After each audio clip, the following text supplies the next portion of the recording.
વિદ્યાર્થી મિત્રો, સ્વાગત છે તમારું આપણી આલ્ફામેટ ચેનલમાં. તો આજે ગુજરાત પંચાયત સેવા પસંદગી મંડળ દ્વારા એક મોટા સમાચાર આવ્યા છે.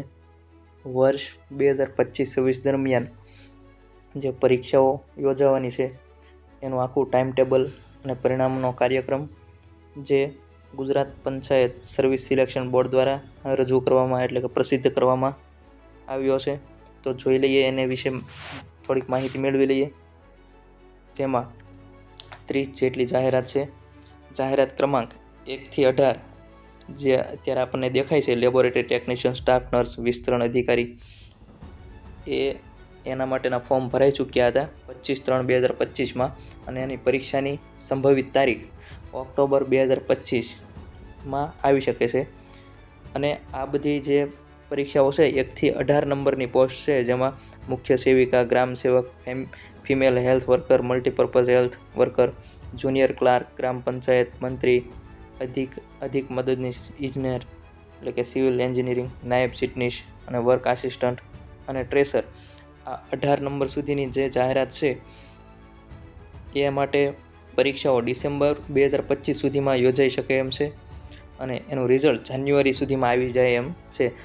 પરંતુ વિદ્યાર્થી મિત્રો, આ બધી જે પોસ્ટ છે એના ફોર્મ ભરાઈ ગયા એ ફિઝિકલી હેન્ડીકેપ માટે છે, એટલે આપણા માટે નથી.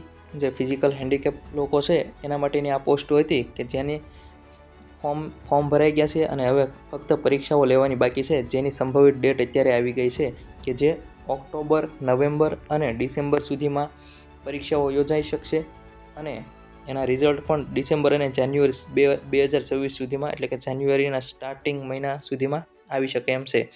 અને વિદ્યાર્થી મિત્રો, બીજું એક ખાસ જાહેરાત કે આ બધી છે એ પરિણામની કે પરીક્ષાની સંભવિત તારીખ છે, એટલે એવું ફાઇનલ જ નથી કે આ તારીખે હશે જ કે આ મહિનામાં હશે. કદાચ એકાદા મહિના મોડું જઈ શકે છે. ત્યારબાદની જે ખાસ મહત્ત્વની બાબત છે આપણા માટે 19 નંબરથી 30 નંબર સુધીની જાહેરાત છે કે જે હવે સપ્ટેમ્બર, નવેમ્બર, ડિસેમ્બરમાં અને જાન્યુઆરી, ફેબ્રુઆરી સુધીમાં એની જાહેરાત આવી શકે એમ છે. તો એમાં આપણે પહેલું જોઈએ અધિક મદદનીશ ઇજનેર કે સિવિલ એન્જિનિયર કે જેની સપ્ટેમ્બર 2025 સુધીમાં જાહેરાત આવી શકે અને એની પરીક્ષા જાન્યુઆરીના સ્ટાર્ટમાં 2026ના સ્ટાર્ટમાં એટલે કે જાન્યુઆરી મહિનામાં પરીક્ષા લેવાઈ શકે છે.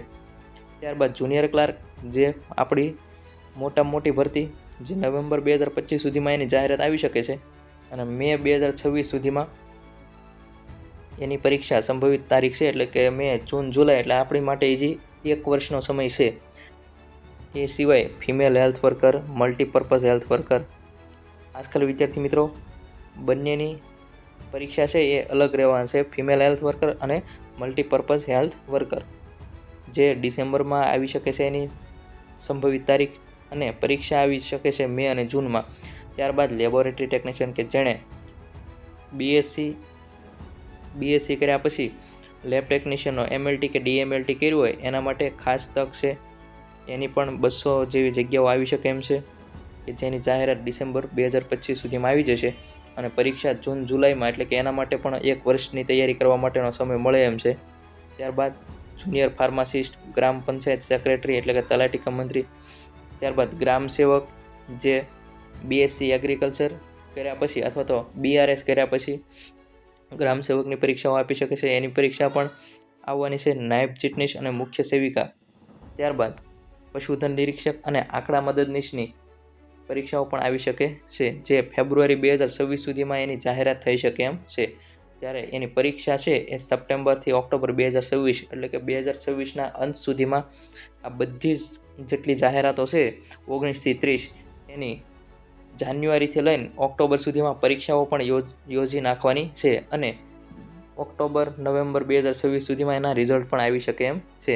ત્યારબાદ અગત્યની સૂચના એ છે કે ક્રમ નંબર 19 થી 30 માસ એ કેલેન્ડરમાં દર્શાવેલ તમામ સંવર્ગોની પરીક્ષાની તારીખો અને માસ એટલે કે સંભવિત છે, એમાં કોઈ પણ ફેરફાર થઈ શકે છે.